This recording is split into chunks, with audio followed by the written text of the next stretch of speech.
Subscribe करंतु विपिन बिहारी सामल channel को press करंतु पाखरे थिबा बेल आइकन को जा फल रे प्रतिदिन अपलोड होउथिबा आध्यात्मिक कथावस्तु को आपण माने सुनि परिबे। उद्धव कहउछन्ति हे विदुर, प्रभुंक करुणार पटांतर नाही, प्रभुंकर केही विकल्प नाहंती ए संसार रे। मां जीवन दिए हेले पुतना भली दुष्टा नारी राक्षसी जीवन नेबा पई योजना करी बसिथिला। स्तन रे गरल भरी सरला यशोदांक सहित विश्वासघातकता कला, प्रभुंकु विषपान कराइला। प्रभुंक सहित शत्रुता करी सी मातृमंडल रे स्थान पाइला। जन्म जन्म तपस्या करी प्रभुंकु जी सेवा देई थाए योग्यता को नहीं साध्वी मां माने भक्तिमती मां माने जो मंडल रे स्थान पांती पुतनार आत्मा से मंडल रे स्थान पाइला। प्रभु केड़े दयालु, कंबा दयालु शरणं प्रजे। ए पृथ्वी रे ब्रह्मांड रे तांको भली दयालु की अछि मते कहंतु हे विदुर। धरा पृष्ठ रे जे जेउ भली पाठ पढ़ी सर्टिफिकेट अर्जन करी थाए सेही अनुसार से चाकरी टी पाए, सेही परि आसन टी पाए। शून्य रे सेही भली सूक्ष्म आत्मा मानकर अवस्थिति अछि। निज साधनार स्तर अनुଯାୟୀ समस्ते मंडल प्राप्त करती। मर्त्य धाम रे जेमिति साही अच्छी, गाँ अच्छी, ब्लॉक अच्छी, जिला अच्छी, राज्य अच्छी, देश अच्छी, ऊपर सेमिति सूक्ष्म आत्मा मानकर निवास पाई सूक्ष्म नगर सब रही।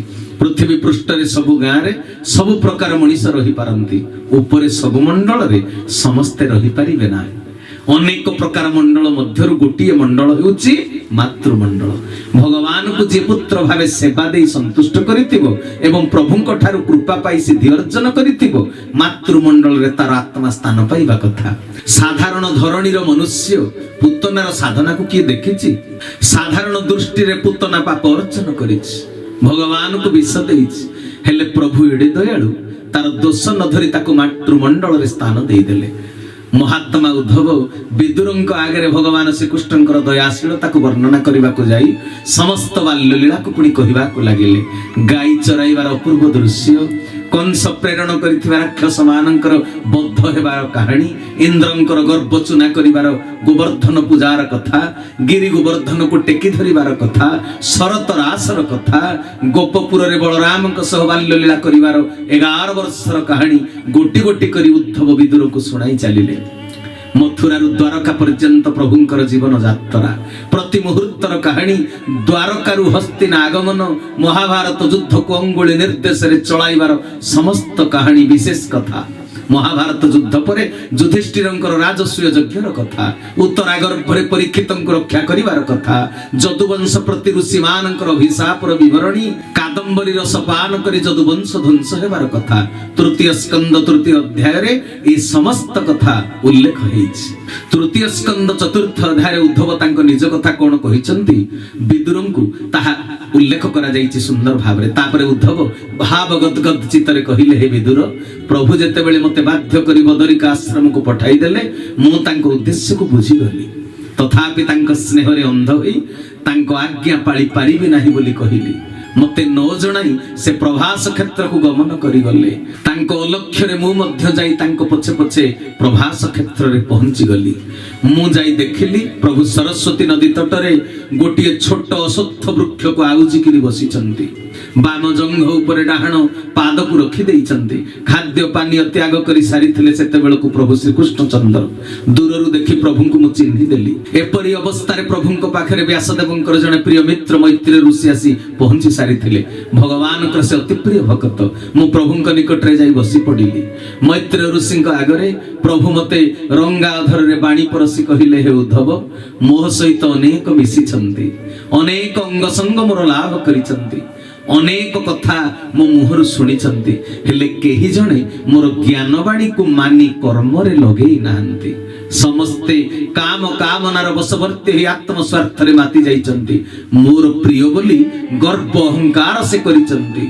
मु किंतु काहारी प्रिय नुहे कथा से जानंती नाही। किंतु आज देखो जेउ माने मो बळ रे बलियान से माने मो पाखरे केही नाहंती। तुम भितरे मु निष्काम भक्ति को देखि पारुछि, तेणु तुमको किछि ज्ञान प्रदान करबा को चाहुछि। जे ज्ञान जगतर कल्याण रे लागिवो। उपयुक्त धन को अपात्र रे तो दान करा जाय नाही उद्धव। जे मानक भितरे पूर्ण वैराग्य न थाए ताकू ए सर्वश्रेष्ठ ज्ञान मु केबे हेले दिए नाही। कारण वैराग्य नथिबा व्यक्ति को ज्ञान देले ज्ञानर मर्यादा हानि थाए। से ज्ञानर सत विनियोग करि पारंती नाही से माने भगवान कोन कहिथिले उद्धव कहउचंती विदुर को भगवान उद्धव को कहिले भक्ति वैराग्य जारो नाही से बालो भिबेहा काई एणु पंडित मुनि जने दृढ़े विचारी अनुमाने ए भागवत धर्म चिंती ए भव जड़ु तरी जानती श्री गुरु सत्य सनातन चैतन्य कथा परम बोल भक्त वत्सल भगवान भक्ति वैराग्य जार नहीं सेवाल विवेहा कहीं भगवान कहिले उद्धव जा भितर वैराग्य न थाए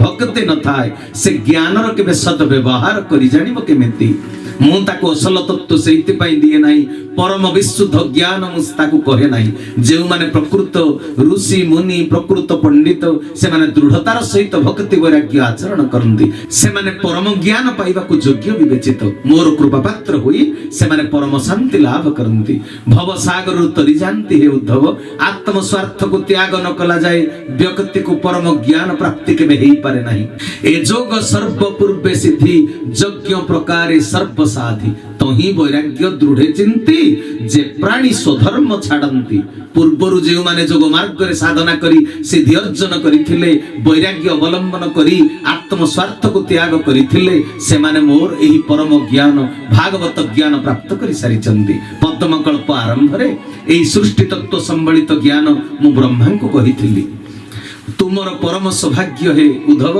मोर मर्त्य लीलार अंतिम समय रे तुमे मो पाखरे आसी पहुंची जाइछ तेणु मु तुमको अनुग्रह करी ज्ञान प्रदान करुछि उद्धव कहिले हे विदुर तापरे प्रभु तांक श्रीरंगा अधर रे मते भागवत ज्ञान प्रदान कले से मते एते भल पाइबा देइछंती जे ताहा मु केबे भूली परिबे नाही प्रभुंक तुंडरु समस्त ज्ञान तत्व सुनिबा परे मु कृत्य हेई गली मते से काहे के एते स्नेह करूछंती भाबी मु भाबरे गदगद हेई गली कहिली हे ठाकुरे मोर धर्म अर्थ काम मुख्य ए सब दरकार नाही चतुर्वर्ग फल प्राप्ति करी पुरुषार्थ अर्जन करिवार आवश्यकता नाही कारण आपणकर निकटवर्ती होई मु आपणको चिन्हि गला परे मते भय लागुछि आपण केडे उदार आपण सर्व ज्ञाता होई मध्य बेले बेले केतेक स्थल रे आपण मोर परामर्श मागी चंदी एहा हेउछि आपणकर सरलता आ बहाना माया कहिले भी चलिबो आपणकर ई बंधु वत्सलता एई जो उदारपण को मु केबे भूली परिबि नाही हे वासुदेव जहा आपण सर्व समर्थ वेद गर्भ ब्रह्मा को कहिथिले मते योग्य भाबी ताहा कहउचंती तेणु निजको मु धन्य मने करूछि आपण जहा को भल पांती ताको किछि भी देई पारंती आपणक हाथ रे जेहेतु सबु अछि ताहा आजी मु जानि पारिली विशद भाव रे प्रभु मते दया करी तांकर प्रकृत स्वरूप जानिबा प्रदान कले हे विदुर मु अनुभव कली ए सृष्टिर परम गुरुंक पाखरु मु शिष्य साजी ज्ञान श्रवण करूछि उद्धवंकर ज्ञान गुरु हेउचंती देवगुरु बृहस्पति हेले बृहस्पतिंक ठारु जेउ ज्ञान प्राप्त करी न पारिथिले ताहा भगवान श्री कृष्णंक ठारु श्रवण कले तेनु उद्धव कोन कहउचंती जानंती माया रे तही निज ज्ञान कहिले कमल लोचन से हरि गुरु ज्ञान पाई श्रीपाद पद्मे सिरे देई श्री गुरु सत्य सनातन चैतन्य दाता परम बोल सच्चिदानंद कृष्ण भगवान जय कहउचंती उद्धव गोस्वामी कले मायाधर कमल लोचन श्रीहरि गुरु भूमिका को ग्रहण करी मते ज्ञान प्रदान करी चरण पादुका मस्तक रे देई देले ताको प्रदक्षिण करी से दर्शन करी एबे मु बद्री धाम को जाउछि नर नारायण दुई ऋषिंकर सानिध्य लाभ आसारे हे विदुर जीवा बाटरे एबे आपणक सहित मोर साक्षात हेला देखंतु ना मुंडरे मु प्रभुंकर श्री पादुका को धारण करिछि केते बड़ भाग्य मोर प्रभु मते श्री पादुका प्रदान करिचंती विदुर गोस्वामी समस्त वृत्तांत सुनिबा परे मोर माहत होई पडिले ଅତି ପ୍ରିୟ ବନ୍ଧୁ ପରିଜନଙ୍କର ମୃତ୍ୟୁ ସମ୍ବାଦ ପାଇ ସେ ଦୁଃଖିତ ହେଇଗଲେ, ପୁଣି ଆତ୍ମଜ୍ଞାନ ଦ୍ୱାରା ଦୁଃଖକୁ ଦୂର କରିଦେଲେ। ତାପରେ କହିଲେ, ହେ ପରମ ଭାଗବତ ଉଦ୍ଧବ, ପ୍ରଭୁ ତାଙ୍କର ପ୍ରକୃତ ସ୍ୱରୂପକୁ ଜାଣିବାର ଯେଉଁ ପରମ ଜ୍ଞାନ ତୁମକୁ ଶୁଣାଇଥିଲେ ତାହା ମତେ ଦୟାପୂର୍ବକ ଟିକେ ଶୁଣାନ୍ତୁ ନା। କାରଣ ପ୍ରଭୁ କେବଳ ଉଦ୍ଧବ ତୁମ ପାଇଁ ସେ କଥା କହିନାହାନ୍ତି କେବେ ହେଲେ, ତାହା କହିଛନ୍ତି ସାରା ଜଗତ ପାଇଁ। ତେଣୁ ତମେ କୃପଣ ହୁଅ ନା। ସାରା ଜଗତ ପାଇଁ ପ୍ରଭୁ ତୁମକୁ ଯୋଉ ପରମ ଜ୍ଞାନ ଦେଇଛନ୍ତି, ପରମ ଜ୍ଞାନ ଶୁଣିଥିବା ସେ କଲ୍ୟାଣକାରୀ କଥା, ସେ କଲ୍ୟାଣକାରୀ ଗାଥା ଆପଣ ଭକ୍ତ ହେଇ କେବେ କୃପଣ ସାଜନ୍ତୁ ନାହିଁ। ଆପଣ କହିଦିଅନ୍ତୁ ମତେ, ଭକ୍ତ ପାଖରେ ଧନ ଥାଉ, ଜ୍ଞାନ ଥାଉ, ଯାହା ଥାଉ, ଅନ୍ୟର କଲ୍ୟାଣ ପାଇଁ ସେ କୁଣ୍ଠିତ ଚିତ୍ତରେ ଦାନ କରିଥାଏ। ଜ୍ଞାନ ପାଇକିରି ଯିଏ ସତପାତ୍ରରେ ବାଣ୍ଟି ଦିଏ ନାହିଁ, ସେ ଜ୍ଞାନ ଜଗତର କଲ୍ୟାଣରେ ଲାଗେ ନାହିଁ। ସେ ପ୍ରଭୁଙ୍କର ସତ ଜ୍ଞାନ ସତପୁତ୍ର ହେଇପାରେ ନାହିଁ। ଯିଏ ଭଗବାନଙ୍କର ଦାସ, ସିଏ ଅନ୍ୟ ଦାସଟିଏ ପାଇଁ ଜ୍ଞାନ ବିତରଣ କରିବା ନିହାତି ଦରକାର। ବିଦୁର ଦିନହୀନ କିଞ୍ଚନ ପରି ଉଦ୍ଧବକୁ କଣ କହିଲେ ଜାଣନ୍ତି? ଉଦ୍ଧବ ଶୁଣ ମୋ ବଚନ, ତୋର ଠାକୁର ଭଗବାନ ଯେ ଜ୍ଞାନ କରିଛନ୍ତି ତୋତେ, ଉଦ୍ଧବ କହ ମୋ ବ୍ରତେ, ଯେ ନର ଜ୍ଞାନ ଧ୍ୟାନ ବଳେ ପସନ୍ତି ତା ପାଦ କମଳେ। শ্রী গুরু সত্য হরি বল। চৈতন্য দাতা পরম बोल भक्त शिरोमणि विदुर गोस्वामी। विदुर गोस्वामी कहिले, हे उद्धव, संसार रे अनेक ज्ञानी पंडित जो ज्ञान अर्जन करिसंती ताहा पढ़ी करी नचेत शास्त्र वेता ज्ञानी मानक ठारू सुनी करी, हेले आपण परम ज्ञान प्राप्त करिसंती स्वयं भगवान को ठारू। भगवान ज्ञानी नुहंती स्वयं ज्ञान, भगवान तत्वदर्शी नुहंती स्वयं तत्व। हे परम भागवत उद्धव, आपण ज्ञान उत्पत्ति कर्ता भगवान ठारू ज्ञान श्रवण करिसंती। प्रभु आपणकर अति निजर, आपण ज्ञान को धारण करिवार उपयुक्त पात्र बोली आपण को भागवत ज्ञान से प्रदान करिसंती। आपण दया करी भगवान से मुख निसृत वाणी अकुंठित चित्तरे मते कहंतु, संसार रे जे माने ज्ञान ध्यान रे समर्थ साधारण लोक माने ज्ञान प्राप्ति पाई साधन सूत्र धरिबा पाई से मानक पादरे शरण पसी जानती। तेनु हे उद्धव, आपणक भली परम ज्ञानी को पाद तळे मु आज शरण पसुछि। भगवान आपण को सुनाइथिबा परम ज्ञान मते आग्रह रे कहि दियंतु ना। विदुरंकर काकुति मिनति सुनी परम ज्ञानी उद्धव विदुर को कहिले, हे धर्म नित्यज्ञ विदुर, जेउ प्रभु मते ज्ञान सुनाइथिले ताहा आपण को सुनाइबा पई मते आज्ञा देई नाहंती। ज्ञान प्रदान करिथिबा गुरु जदि शिष्य को ज्ञान बांटिबार आज्ञा देई नथिबे, तेबे से केबे हेले शिष्य निजर ख्याति पाई ख्याति अर्जन पाई अन्य आगे ज्ञान बखाणिले से ज्ञान उचित प्रभाव जन समाज रे पड़े नहीं, शिष्य को अपराध लगी जाए। सजन वृंद, परशुराम शिष्य थिले शस्त्र गुरु द्रोण। अन्य को शस्त्र विद्या तालीम देवार योग्यता तांको पाखरे थिला, किंतु से परशुरामंकर आज्ञा पाई नथिले। गुरुगिरी करिबा पाई गुरुंकर स्वीकृति तांको पाई नथिला। गुरुंकर स्वीकृति मिलिले शिष्य गुरु आसन रे बसी समदर्शी हेई पारिबे। गुरुंकर आज्ञा नथिले शिष्य गुरु आसन रे बसिले से निर्मल शुद्ध शिक्षा देई पारिबे नाही। तेबे जहा हेउ उद्धव भगवान श्रीकृष्ण ठारू ज्ञान तत्व श्रवण करथिले मध्य विदुरंकु कहिबा पाई आज्ञा नाही। जगतर अन्य मानकु सुनाइबार आज्ञा अछि। उद्धवंक कहिबा द्वारा विदुरंकर समस्त संदेह मोचन हेबो नाही। कारण जेहेतु उद्धवंकु कहिबार आज्ञा नाही, से केबे ज्ञान देले विदुरंकर संदेहटा मोचन हेई पारिबो नाही। एई कथा ही से कहउछन। किंतु विदुर ए ज्ञान श्रवणरु वंचित हेबे नाही, तार व्यवस्था भगवान श्रीकृष्ण करि देई करि जाइछन्ते। तबे काठारु से सुनिबे। उद्धव कहिले, हे विदुर, भगवान श्रीकृष्ण जेते बेले माया शरीर को त्याग कले तांको पाखरे मु एवं मैत्रेय ऋषि उभय बसिथिलु, उभय ज्ञान श्रवण करुथिलु। हेले अन्य को ज्ञान कहिबा पई भागवत ज्ञान अन्य समस्त कहिबा पई मते आज्ञा देले नाही, मैत्रेय ऋषि को ज्ञान बांटिबा को आज्ञा देइचंती। मो अपेक्षा ज्ञान को संपूर्ण रूप चित्तरे धारणा करिवार सामर्थ्य रहिछि मैत्रेय ऋषिंकर। से मो ठारू अधिक तुमको कहि परिबे। तेनु विदुर गोस्वामी, भगवान श्रीकृष्णकर भल पाइबा आपणक प्रति मध्य अनन्य एवं स्वतंत्र। देह छाड़िबा बेले शेष समय प्रभु कहिले, मोर जनक कथा भारी मने पडुछि। ମୁଁ ରାଧାରାଣୀଙ୍କ ଠାରୁ ଆରମ୍ଭ କରି ଗୋପୀ ଗୋପାଳ ଅର୍ଜୁନଙ୍କ ପର୍ଯ୍ୟନ୍ତ ସମସ୍ତଙ୍କ ନାଁ ଗାଇଗଲି, ହେଲେ ପ୍ରଭୁ ମନା କଲେ। କହିଲେ ସେମାନେ କେହି ମୋର ମନେ ପଡୁନାହାନ୍ତି। ମୈତ୍ରେୟ ଋଷି ଓ ମୁଁ ଆଶ୍ଚର୍ଯ୍ୟ ହେଇକରି ପ୍ରଭୁଙ୍କୁ ଚାହିଁଥିଲୁ। ମନେ ମନେ ଚିନ୍ତା କଲି, କିଏ ସେହି ଭାଗ୍ୟବାନ ମଣିଷ ମୃତ୍ୟୁ ସମୟରେ ଭଗବାନଙ୍କ ନାମ ସ୍ମରଣ କଲେ, ଭଗବାନଙ୍କ ରୂପ ସ୍ମରଣରେ ଆସିଲେ ଜୀବ ମୁକ୍ତି ପାଇଯାଏ। ହେଲେ ଭଗବାନ ସ୍ଥୂଳ ଲୀଳାକୁ ଅବସାନ କରି ମର୍ତ୍ୟ ଧାମରୁ ଛାଡିକିରି ଯେତେବେଳେ ଯାଉଛନ୍ତି, ମର୍ତ୍ୟର ଜଣେ ମଣିଷକୁ ସ୍ମରଣ କରୁଛନ୍ତି ଶେଷ ସମୟରେ, କିଏ ସେ ଭାଗ୍ୟବାନ ପୁରୁଷ?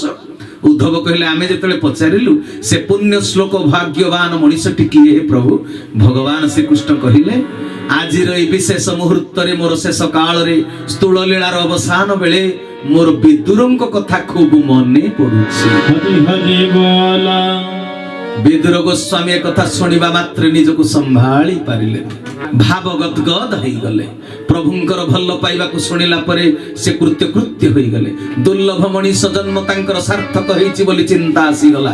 ଉଦ୍ଧବ କହିଲେ, ହେ ବିଦୁର, ଭଗବାନ ଶେଷ ସମୟରେ ମୈତ୍ରେୟ ଋଷିଙ୍କୁ ଆଜ୍ଞା ଦେଲେ, ମୋର ଏ ପ୍ରଦତ୍ତ ସମସ୍ତ ଭାଗବତ ଜ୍ଞାନ, ପରମ ଜ୍ଞାନ ତମେ ବିଦୁରଙ୍କୁ କହିବ, ଏ ଦାୟିତ୍ୱଟା ମୁଁ ତୁମକୁ ଦେଲି। ତେଣୁ ପ୍ରଭୁ ତୁମକୁ ମନେ ପକେଇଛନ୍ତି, ଆଉ ତୁମକୁ ଭଲ ପାଆନ୍ତି ବୋଲି ସେ ପ୍ରମାଣ ଦେଇ ଯାଇଛନ୍ତି। ବିଦୁରଙ୍କ ଭିତରେ ସୃଷ୍ଟି ସମ୍ବନ୍ଧୀୟ ଜ୍ଞାନ ଅର୍ଜନ କରିବା ପାଇଁ ଜିଜ୍ଞାସା ରହିଛି। ଭୋକିଲାକୁ ଭୋଜନ ଦେଲେ ଯେମିତି ପୁଣ୍ୟ ଅର୍ଜନ ହୋଇଥାଏ, ଜ୍ଞାନ ପିପାସୁ ଜୀବକୁ ଜ୍ଞାନର କଥା ଶ୍ରବଣ କରାଇଲେ ସେମିତି ପୁଣ୍ୟ ଅର୍ଜନ ହୋଇଥାଏ। ଉଦ୍ଧବ କହିଲେ, ହେ ବିଦୁର, ଆପଣ ମୈତ୍ରେୟ ଋଷିଙ୍କ ପାଖକୁ ଯାଆନ୍ତୁ, ସେ ଆପଣଙ୍କୁ ଭାଗବତ ଜ୍ଞାନ ଶ୍ରବଣ କରାଇବେ, ଆପଣ ସେ ଜ୍ଞାନକୁ ଗ୍ରହଣ କରିବେ। ଏ ଖବର ଦେଲା ପରେ ଉଦ୍ଧବ ବଦ୍ରିକା ଧାମକୁ ବାହାରି ଗଲେ। ବିଦୁର ଗୋସ୍ୱାମୀ ମୈତ୍ରେୟ ଋଷିଙ୍କ ପାଖକୁ ଗମନ କରିବା ଆରମ୍ଭ କଲେ। ଯମୁନା ତଟରେ କିଛି ଦିନ ରହି ମୈତ୍ରେୟ ଋଷି ଅବସ୍ଥାନ କରିଥିବା ଗଙ୍ଗା ତଟକୁ ଚାଲିଗଲେ ବିଦୁର ଗୋସ୍ୱାମୀ। ସଜନ ବୃନ୍ଦ, ଆମେ ଏବେ ସୁଖ ପରୀକ୍ଷିତ ସମ୍ବାଦକୁ ଟିକେ ମନେ ପକେଇବା। ସୁଖଦେବ ଗୋସ୍ୱାମୀ ପରୀକ୍ଷିତ ମହାରାଜଙ୍କୁ ଏ ସମସ୍ତ କଥା ଶୁଣାଇବା ପରେ ପରୀକ୍ଷିତ ପଚାରିଲେ, ଯେଉଁ ଭଗବାନ ଶ୍ରୀକୃଷ୍ଣ ଉଦ୍ଧବଙ୍କ ଜୀବନର ସର୍ବସ୍ୱ, ସେଇ ଭଗବାନ ଶ୍ରୀକୃଷ୍ଣ ଦେହ ତ୍ୟାଗ କଲା ପରେ ଉଦ୍ଧବ ଜୀବନ ଧରି ବଞ୍ଚିଲେ କେମିତି? ବଦ୍ରିକା ଧାମକୁ ଯାଇକରି ସେ ଜୀବନ ଧାରଣ କଲେ କେମିତି? ଏତେ ନିବିଡ଼ ସମ୍ପର୍କରେ ସମ୍ପର୍କିତ ପ୍ରାଣ ପ୍ରିୟଙ୍କ ବିରହରେ ରହିପାରିଲେ କେମିତି ଉଦ୍ଧବ? ପରୀକ୍ଷିତଙ୍କ ପ୍ରଶ୍ନର ଉତ୍ତର ଦେବାକୁ ଯାଇ ସୁଖଦେବ ଗୋସ୍ୱାମୀ କହିଲେ, ହେ ରାଜା ପରୀକ୍ଷିତ, ଯିଏ ଯେତେ ଯାହାର ପ୍ରିୟ ହେଇଥାଉ, ଆତ୍ମଜ୍ଞାନୀ ତାର ବିରହର ଶୋକ ପ୍ରକାଶ କଲେ ମଧ୍ୟ ଭାଙ୍ଗି ପଡେ ନାହିଁ, କାରଣ ସେ ଆତ୍ମଜ୍ଞାନୀ। କାରଣ ଆତ୍ମଜ୍ଞାନୀ ସବୁବେଳେ କର୍ତ୍ତବ୍ୟ ପରାୟଣ ହୋଇ ବଞ୍ଚିବାକୁ ପସନ୍ଦ କରେ। ପ୍ରଭୁ ତାଙ୍କୁ ଗୁଡାଏ ଦାୟିତ୍ୱ ଦେଇଛନ୍ତି ନା, ଦାୟିତ୍ୱ ସମ୍ପାଦନ କରିବେ। ମ୍ରିୟମାଣ ହେଲେ ହବ କେମିତି?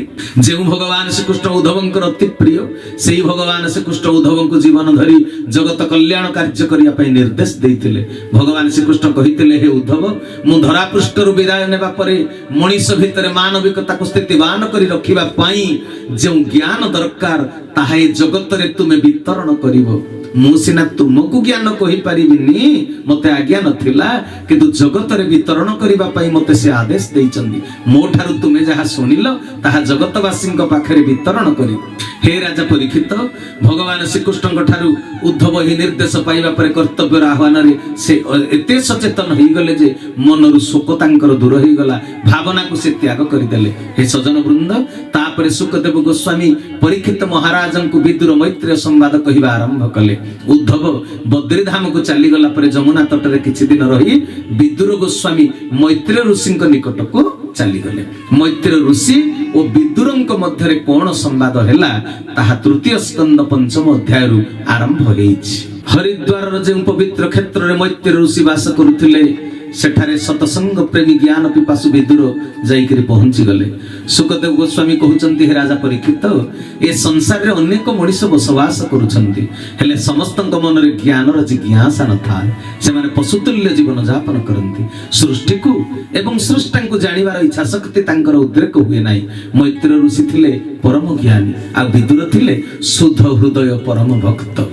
ଭାଗବତ ମହାପୁରାଣ, ଭାଗବତ ପରମ ଶାସ୍ତ୍ର, ଏଥିରେ କୌଣସି ଗୋଟିଏ କାହାଣୀକୁ ଆଧାର କରି ବିଷୟବସ୍ତୁ ଗତିଶୀଳ ହେଇ ନାହିଁ ସଜନ ବୃନ୍ଦ। ଏହାର ଆରମ୍ଭ ନାହିଁ କି ଶେଷ ନାହିଁ, ନିର୍ଦ୍ଦିଷ୍ଟ ନାୟକ ନାୟିକା ମଧ୍ୟ ନାହାନ୍ତି ଏଥିରେ। ଭାଗବତ ହେଉଛି କେବଳ ଜ୍ଞାନ। ଜ୍ଞାନ ସବୁବେଳେ ସମ୍ବାଦ ଦ୍ୱାରା ପ୍ରକାଶ ପାଇଥାଏ। ତେଣୁ ଭାଗବତରେ ଅନେକ ସମ୍ବାଦ ଦ୍ୱାରା ପ୍ରଶ୍ନୋତ୍ତରୀ କାର୍ଯ୍ୟକ୍ରମ ହେଇ ଚାଲିଛି।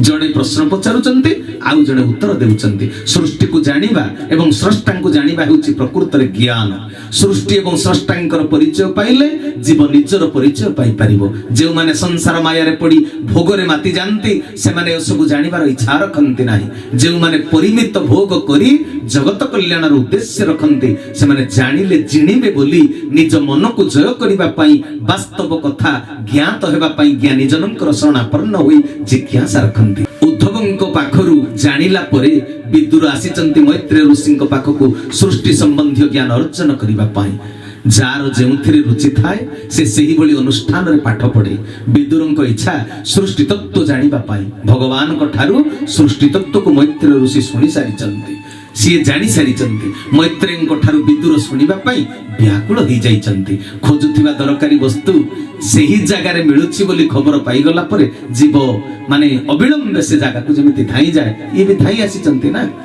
बी हेला विहीन दूर विदुरंकर नामकरण बी हेला विहीन दूर माने छाड़ी करी रहिबा टिके दूरे की रहिबा जे दूर विहीन से होचंते विदुर ज्ञान ठारू धर्म ठारू न्याय ठारू नीति ठारू जे दूर को केबे जानते नाही से होचंते विदुर विशेष ज्ञानी जे ज्ञान ठारू दूर रे नुहंती से विदुर पुणी विशेष दूर विदुर जे अधर्म अज्ञान अनीति अन्याय ठारू विशेष दूरता रक्षा करंती से होचंते विदुर तम ज्ञान क्षुधा जार थाए से ज्ञानी पाखକୁ धाई जाए मैत्र ऋषि होचंती मित्रतामय सेइते पई तांको ना मैत्रेय सागर जेमिति जलमय मैत्र ऋषिंकर मन हृदय होची मैत्रीमय जगत रे कहा प्रति तांको मन रे विद्वेष नाही जे ज्ञानी से कहा प्रति द्वेष रखे नाही जा पाखरे मैत्री भाव थाए ता पाखକୁ श्रद्धालु लोक माने धाई जानती ज्ञान पाइबा पाई विदुर गोस्वामी मैत्र ऋषिंक पाखरे पहुंची साक्षात हैला परे ज्ञान रो जिज्ञासा रखिले तांको चरण तळे विदुर पचारिले हे मैत्र ऋषि आपण भगवानकर प्रत्यक्ष वाणी को श्रवण करिसंती ए कर्णरे आपण परम ज्ञान रे ज्ञानी हे सारिसंती आपण मते कहंतु विदुर पचारिले सब्सक्राइब करंतु विपिन बिहारी सामल चैनल को प्रेस करंतु पाखरे थिबा बेल आइकन को जा फଳରେ ପ୍ରତିଦିନ ଅପଲୋଡ ହେଉଥିବା ଆଧ୍ୟାତ୍ମିକ କଥାବସ୍ତୁକୁ ଆପଣ ମାନେ ଶୁଣି ପାରିବେ।